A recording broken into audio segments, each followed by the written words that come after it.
برودكت بستخدمه بقالي فترة حلال فيه كل جنيه.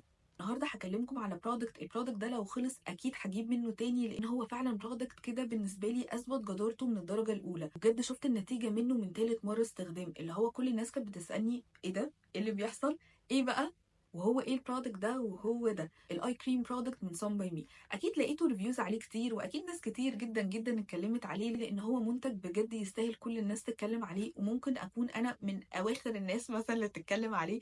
بس بجد والله بحب كل برودكت بجد استخدمه، وفعلا لقيت منه نتيجه حلوه قوي قوي. اديله وقته كده في الريفيو بتاعي، عشان لما اطلع يكون الريفيو بتاعي يكون اونست كده، او يكون صادق جدا جدا، وبكون اديته الفتره الكفايه اللي اقدر ان انا اكلمكم عنه فيها. طبعا واضح الاستخدام، انا عايزه اقول لكم ان ده كده استخدام 5 شهور، يعني الحبه اللي انا استخدمتهم دول استخدام 5 شهور، ده في الشهر بالظبط، احنا في شهر واحد اهو 2025.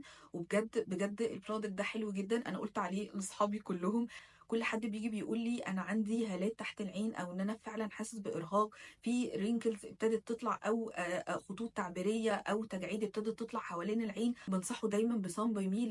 انا مش حابه اهدر منه خالص، لان بجد النقطه منه يعني بمبلغ كده، ولكن عشان اوريكم قد ايه ان القوام بتاعه خفيف، زي ما انتم شايفين كده، ده القوام بتاعه خفيف جدا جدا على البشره.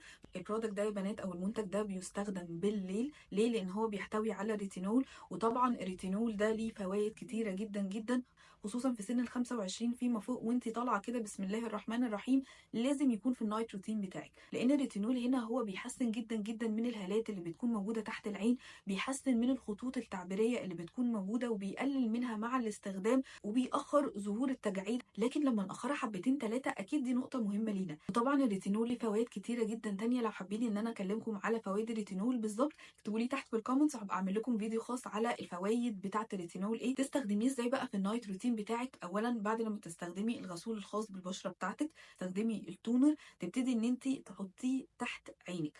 طيب لو انت اول مره تستخدمي ريتينول، يستحسن ان انت تحطي كريم تحت العين يكون مرطب. لو انتوا عايزينه حلو برده مرطب تحت العين قولوا لي في الكومنتس، وانا هبقول لكم ان شاء الله. لو انت اول مره تستخدمي ريتينول، فانت كالاتي هتحطي مرطب تحت العين، وهتحطي نقطه صغيره جدا من ده، بجد نقطه صغيره بتكفي. هتحطي نقطه هنا وهتحطي نقطه هنا، هتبتدي بحته الطبطبه وهي بتبقى بالصباع ده، هتبتدي ان انت تعملي زي مساج كده خفيف تحت عينك وبس.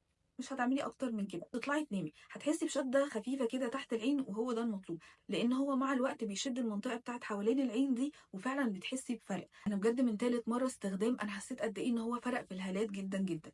طيب انت بقى مع الوقت بتدخلي الريتينول واحده واحده لبشرتك. انت اول اسبوع خالص هتستخدميه مره واحده، وشوفي تاثيره على البشره بتاعتك هتكون عامله ازاي. حسيتي ان الدنيا تمام معاكي وبشرتك ما تحسستش منه، هتبتدي ان انت الاسبوع اللي بعديه هتدخليه على بشرتك مرتين.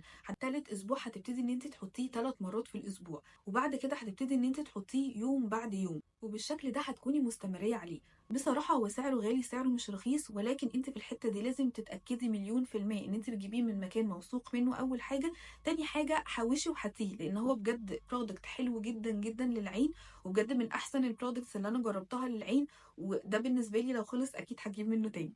وبس كده، استنوني في برودكتس تانية هنتكلم عليها ان شاء الله. وبس، باي باي يا بناتي.